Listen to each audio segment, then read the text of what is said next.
Hi everybody, my name is Jamie Lynn and welcome to my very first episode of my podcast, Free to Be Yourself.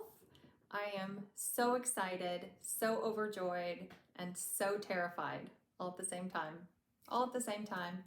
It is actually quite exhilarating to be here right now and to be getting this off the ground so it could come into your ears, whether you come view me on my channels that you can watch. So I have truly been desiring to begin this podcast for several years now.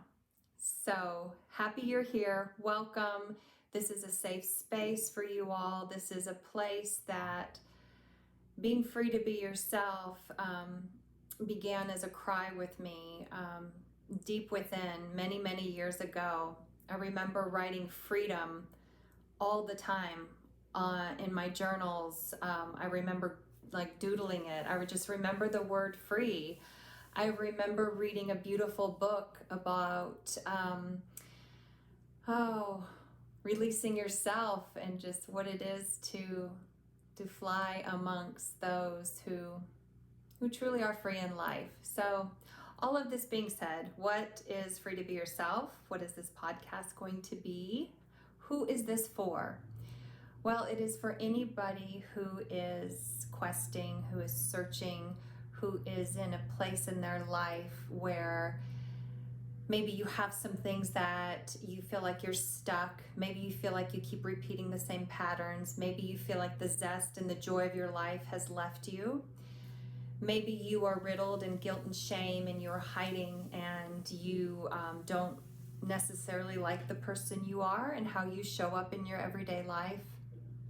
All of those things I can say yes to. I can say yes to. I was in a place in all of those.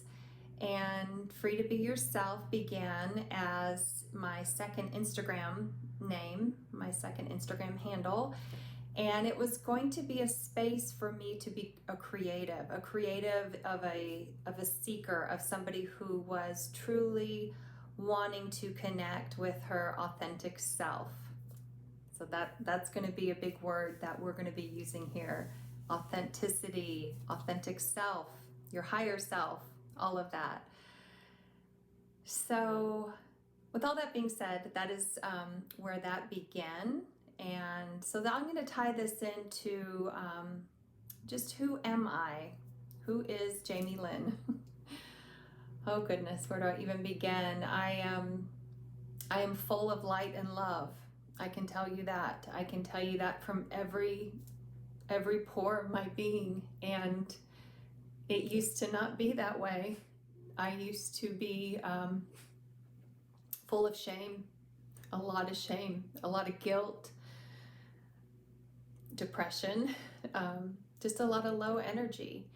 And so in who I am, I began questing to how to heal myself. So in this questing, I have become a holy fire Reiki practitioner. Reiki has served me so well, not only receiving, of course, and being surrounded by the love and light with the energy of Reiki and the healing powers within to balance out our energetic bodies, but really coming to a place where I could finally release some of these patterns and some of these traumatic times in my life that I was holding on to. And so I'm also intuitive. I had no idea I was an intuitive. But I did know. I knew I felt things very deeply. I knew at a very young age that I had empathy for others and would be very hurt or very distraught, and really didn't know what to do with all that energy. So, and that's pretty true to empaths. So, okay, so I'm trying to figure out what I'm telling you about myself. So, yeah, so right now in this space that I am, I have created my dream life. I have left a former life that was a beautiful one. It was very safe. It provided a lot of healing for me. It provided structure, and it provided a family, a home. It provided me a place where I could, again, I'm going to just go back to the word safe. And I'm going to uncover a lot of this in this podcast, but I'm not just going to throw it out there all to you now. But I had to leave. I had to leave a place of safety. I had to leave a place of a secure relationship, because there was a part of me that was really like withering away. And this part of me that was withering away was the part that I kept pulling away from. And this was my higher self. She kept calling me forward. She kept calling me up. And this began in a very deep state of not only my own depression, but it was my own really doing things that I disengaged from myself. I did a lot of things that I wasn't proud of, and I'll be sharing those with you as well. But I finally realized, after many, many years, and really 2 years implicitly, receiving a lot of healing, a lot of inner guidance, a lot of outward help, I realized I wasn't happy. And what I mean by not being happy was I wasn't saying yes to myself. I wasn't saying yes to the call on my life. I wasn't saying yes to things that would light me up. I was going along and I was saying yes to everything else. I was saying yes to everybody else. And I was truly terrified. I was terrified of what would this other side look like if I stood on my own 2 feet. How could I take care of myself? Because I've always been cared for. I've been in 2 marriages. I have 2 grown sons that are the lights of my life. And I wanted to make sure that they were going to be okay and protected. But yet here I remained. And there was a lot of joy in remaining here. There was a lot of beautiful times and memories and family. But again, I just kept feeling a separateness, a disconnect, and a longing to say yes to myself. So I want to read you all a poem that I wrote one night. And this poem is something that kind of sums everything up for me when I was really going through my awakening and really wanting to come out and trust myself. But I want to read you this poem, and it's called The Seat of Shame by Jamie Lynn. I sat in a seat called shame, and upon it was a hard, unforgiving surface that offered no armrest, no back support, nor a footstool for my feet, or a softness or a cushion to sink myself into. Yet it felt so familiar. It felt like I belonged here, like it was designed just for my body. It would call to me and come sit in this dark corner of my room, and it usually had a musty odor to it. My body cringed at the thought of when it would call to me. I tried to get rid of this chair.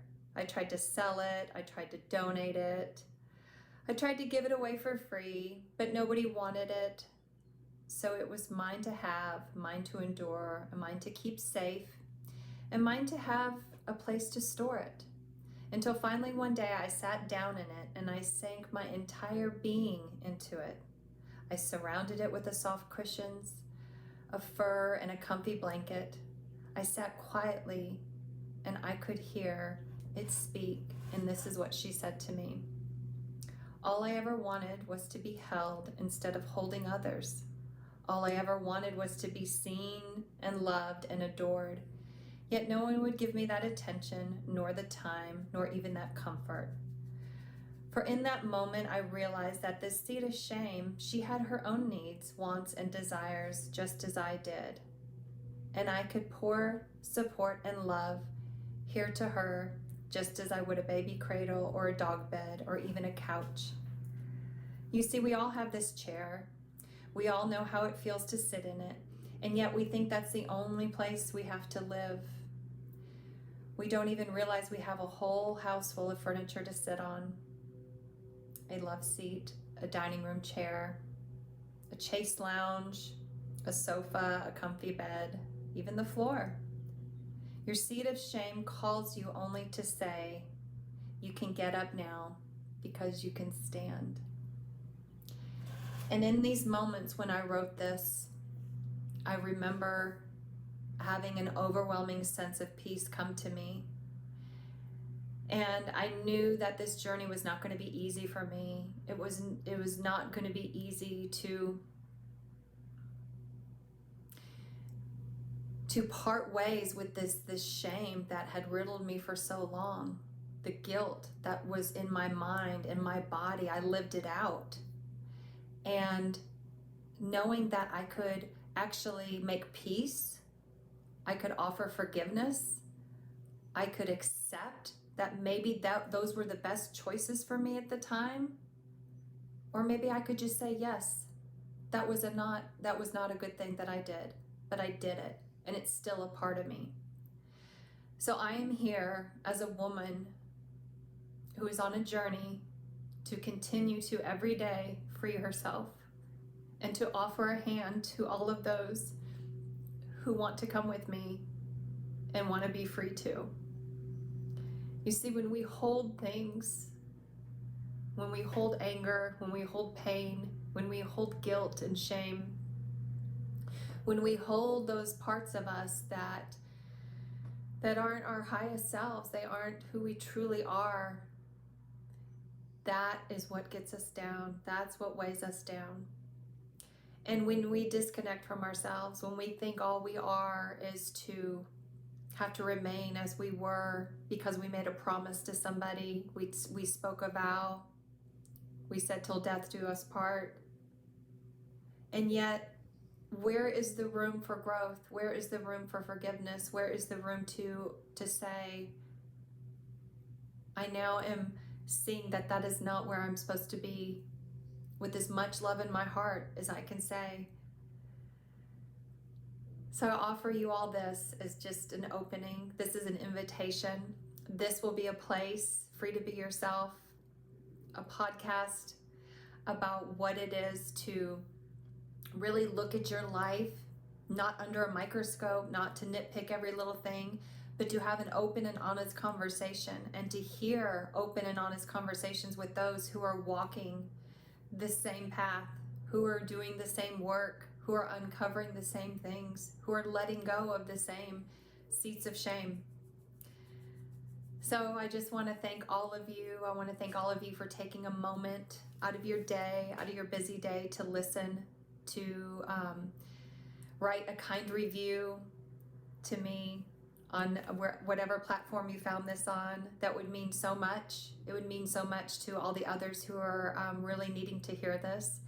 And because this is my first podcast, I want to extend a beautiful invitation to any of you out there who would like to be a guest on my podcast. If you have a story that you would like to share, if you would like a place where you can be held, if you would like a place where you can have a conversation about freedom, what it truly is to be free, come reach out to me.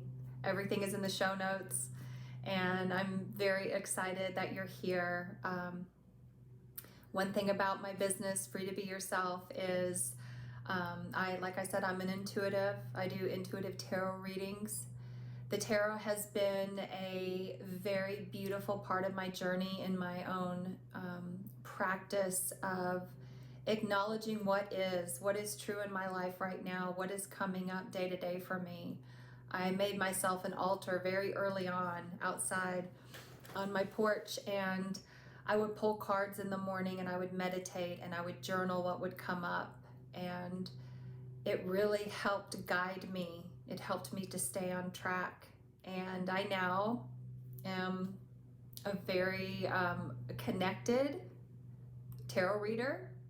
I have spirit guides.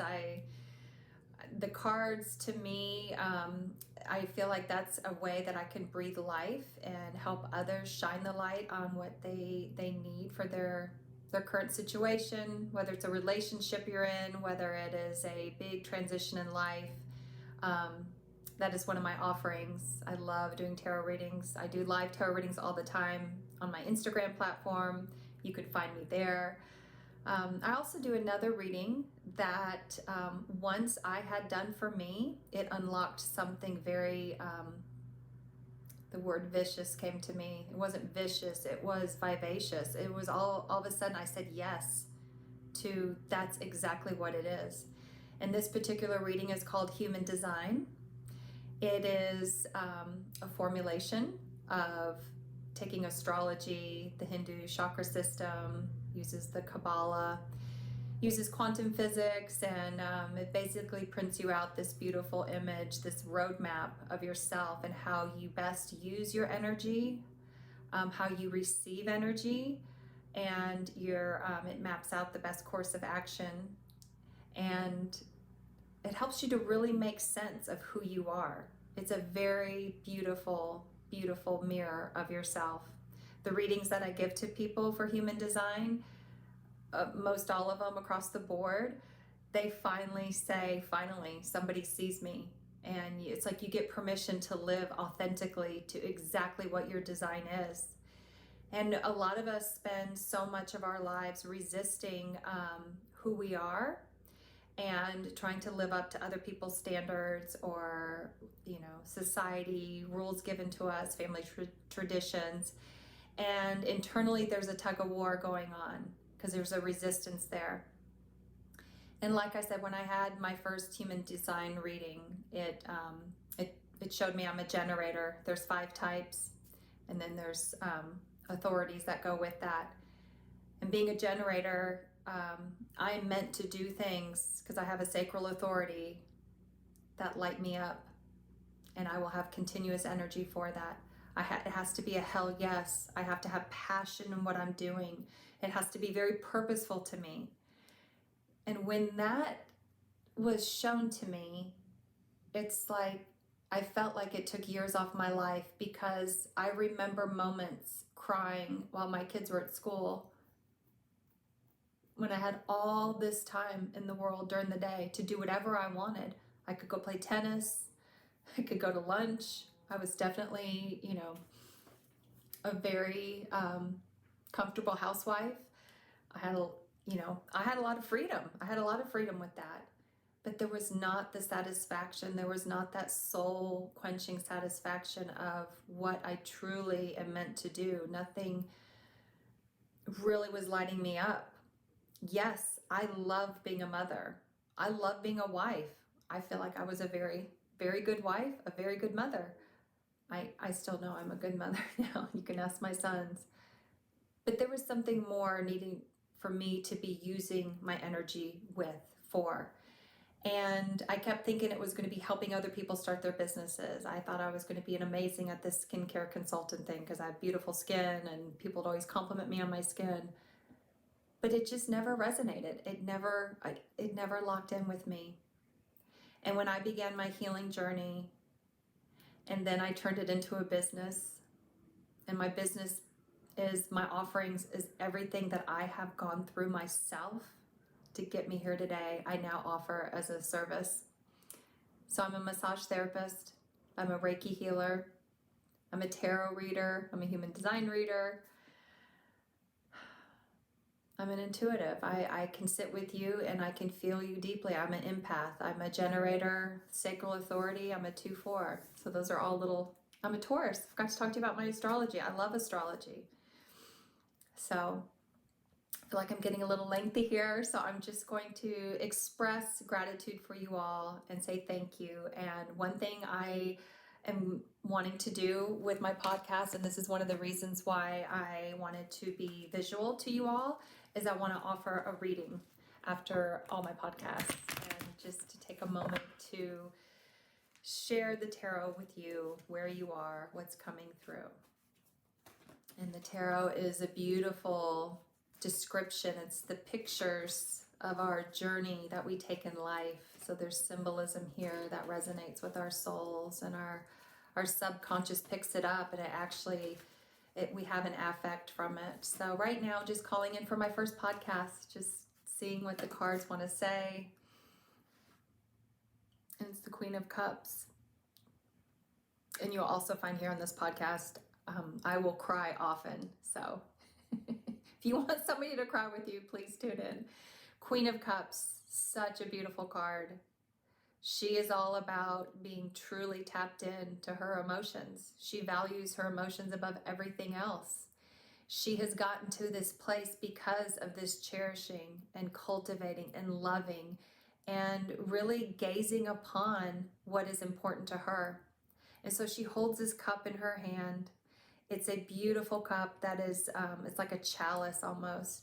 And at her feet is all this sea glass and the water coming through. And that's her intuition just flowing in and out of her. So when the Queen of Cups comes to us, it's a reminder, it's a call, it's a promise. The more that you devote yourself to how you feel and really tap into that energy of that elevation, that elevated higher thought, that elevated energy. Keep those high vibes. Keep those emotions flowing.